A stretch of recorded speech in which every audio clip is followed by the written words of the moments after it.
ازيكم عاملين ايه اخواتي وحبايبي؟ يا رب تكونوا بخير. النهارده يا جماعه هقول لكم نصيحتين مهمين جدا اللي لسه فاتح قناه، مهمين جدا. لازم تصبروا على القناه، لازم تصبروا على القناه شويه، لان اليوتيوب طبعا عايز الصبر. هو فيه فلوس وكل حاجه، في ناس كتيره بتقبض منه، بس عايز الصبر. تمام؟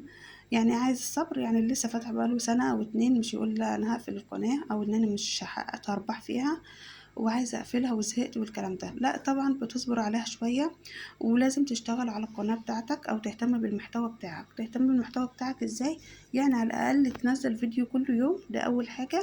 تاني حاجة يا جماعة تهتموا بالصورة المصغرة والعنوان، ده اهم حاجتين في الفيديو. لازم الصورة المصغرة والعنوان، لان دول بيشدوا المشاهد. اول حاجة بيخليه يفتح الفيديو. تمام؟ بعد كده بتهتم بقى بالكلمات اللي داخل الفيديو، او الفيديو يكون من جوه بقى، يعني ايه، يشد المشاهد ويقدر يستفاد منه. تمام؟